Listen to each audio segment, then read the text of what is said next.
नमस्ते, आप सबका बहुत स्वागत है मेरे इस ब्लॉग में। तो जैसे कि आपको पता है कि छठ पूजा गुजरे हुए कितने दिन हो चुके हैं, लेकिन फिर भी मुझे वीडियो डालने में बहुत ज़्यादा टाइम लग चुका है क्योंकि घर में बहुत ज़्यादा काम था। और ये है सुबह का अर्घ और हम कैसे लग रहे हैं। और यहाँ पे मेरी आगे में मेरी बड़ी दीदी है और पीछे में मौसी जी जा रही है साथ में।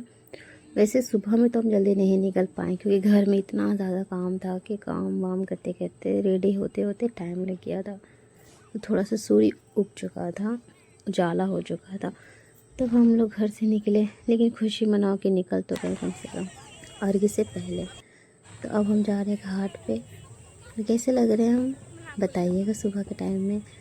और फाइनली हम पहुंच चुके हैं घाट पे। और यहाँ पे आते ही देखें कि जो भी पूजा की हुई थी वो प्रार्थना कर रही है, सूर्य भगवान का उगने का इंतज़ार कर रही है।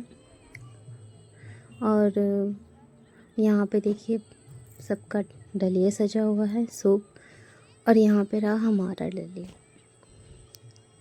अब सूर्य उग तो गया है, अब यहाँ पे अर्घ्य का समय हो चुका है। तो मम्मी वही जो होता है, पहले सिंदूर लगाया जाता है, फिर पान का पत्ता दिया जाता है, उसमें 5 टीका लगाया जाता है सिंदूर से, फिर अक्षत और क्या बोलते हैं उसको, इलायची वगैरह डाल के उसका ऊपर सूप रखा जाता है। और ये हम हैं, दीदी को सारा सामान दे रहे हैं ताकि दीदी को परेशानी ना हो। और अर्घ्य देने का अब समय हो चुका है। पापा अब डलिया उठा के मम्मी के हाथ में दे दिए। अब चलिए हम लोग जल डालते हैं।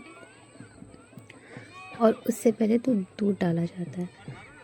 तो यहाँ पे दीदी दूध डाल रही है, वहाँ पे हम लोग जल डालेंगे। सब फैमिली एक साथ डालते हैं।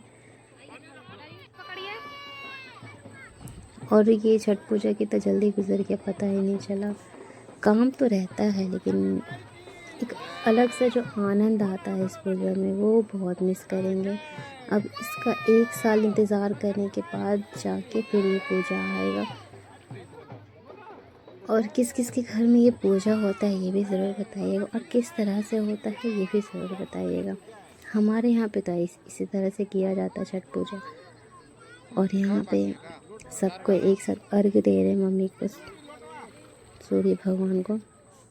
अर्घ्य तो ख़त्म हो चुका, अब यहाँ पे आग जला के धूप देने का समय है। तो सबसे पहले मम्मी धूप देती है यहाँ पे 5 बार।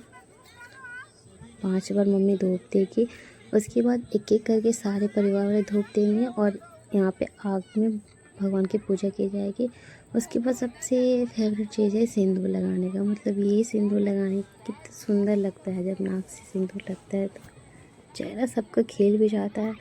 और हमारी संस्कृति बहुत ज़्यादा अच्छी है। अब हमको मौसी लगा रही है सिंदूर। और हमको पता है बचपन से, मतलब बचपन से नहीं, लेकिन मुझे सिंदूर इस तरह से नाक से लगाने का बहुत शौक़ था कि छठ पूजा में इस तरह से सब सिंदूर लगाते हैं ना, तो हम कब लगाएंगे ताकि हम बहुत सुंदर दिखे। और यहाँ पे हमें भी लग चुका है इसी साल से, क्योंकि मेरी शादी अभी भी हुई है। और कैसे लग रहे हो सिंदूर लगा के। और फाइनली पूजा पाठ तो ख़त्म हो चुका। अब घाट जाने का समय, मतलब घर जाने का समय आ चुका है। इस घाट को छोड़ के जाना पड़ेगा। मिलेंगे अब अगले साल छठ पूजा में।